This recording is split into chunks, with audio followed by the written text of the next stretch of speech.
Ya, baik. Bismillah. Assalamualaikum warahmatullahi wabarakatuh. Izin perkenalkan terlebih dahulu, izinkan perkenalkan nama saya Ihwan Khairul Huda dengan NIM 44432400098. Di sini saya akan menjelaskan materi oceanografi yang berjudul tentang eh, produksi primer di laut. Kalian tahu nggak sih apa sih itu produksi primer di laut? Nah, produksi primer di laut itu adalah proses di mana organisme autotrof, terutama fitoplankton, mengubah energi matahari menjadi energi melalui energi energi kimia melalui fotosintesis dan menghasilkan zat organik atau glukosa dari karbon dioksida itu CO2 dan air. Proses ini merupakan dasar dari rantai makanan laut karena menyediakan energi bagi seluruh ekosistem laut. Nah, lanjut. Produksi primer di laut. Produksi primer di laut itu terbagi menjadi dua. Produksi primer di laut itu adalah pembentukan bahan organik dari senyawa anorganik dilakukan oleh autotrof. Nah, itu terdiri dari dua jenis, yaitu fotosintesis dan kemosintesis. Nah, fotosintesis itu lebih dominan ke algae dan kemosintesis itu lebih dominan ke bakteri. Nah, lanjut ya. Fotosintesis di laut. Biasanya fotosintesis di laut itu menggunakan energi yang berasal dari sinar matahari untuk membentuk molekul organik. Nah, berikut di bawah ini nih. Tuh. 6 CO2 ditambah 12H2O plus foton C6H12O6 plus 6O2 plus 6H2O. Nah, jadi karbon dioksida yang diubah menjadi karbohidrat CH2O, lalu oksigennya dilepaskan sebagai produk samping. Nah, terus energinya disimpan ke dalam bentuk glukosa. Lanjut, organisme fotosintetik di laut. Sorry nih, ketutupan nih. Ada 4. Sorry. Yang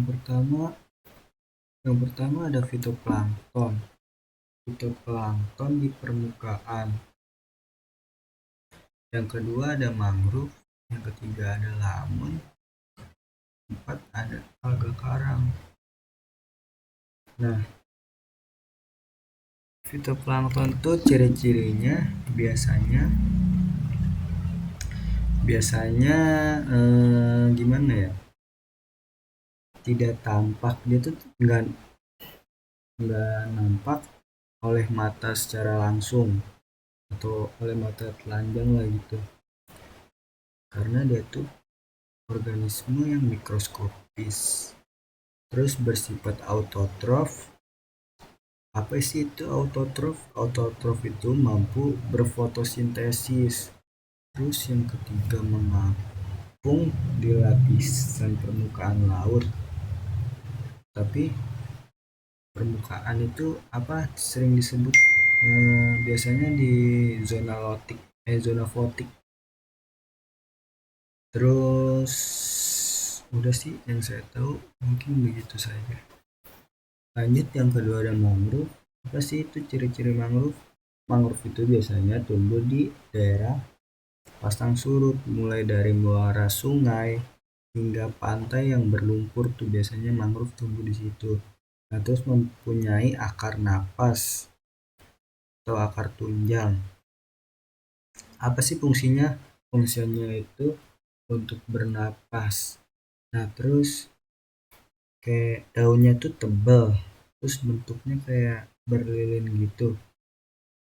Nah, Mangrove itu salah satu manfaatnya itu biasanya mencegah abrasi. Terus bisa dijadikan tempat pemijahan ikan. Nah, terus bisa menjaga kualitas air. Lanjut ya. Terus ada yang ketiga ada lamun. Apa sih lamun itu ciri-cirinya?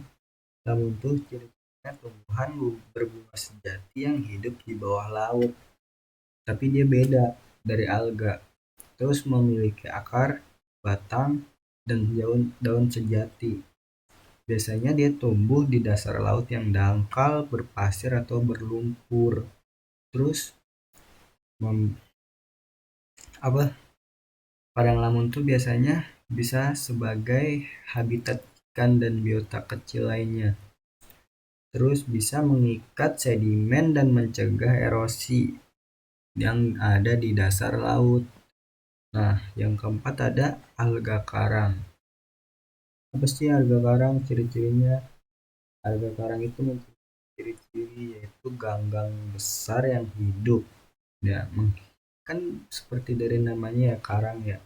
Dia itu menempel di batuan atau di karang.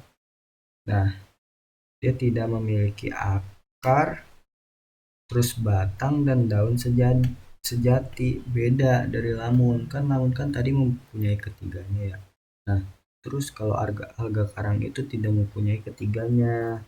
Terus bisa berwarna hijau, coklat atau merah tergantung pigmennya. Terus tumbuh di zona pasang surut dan perairan.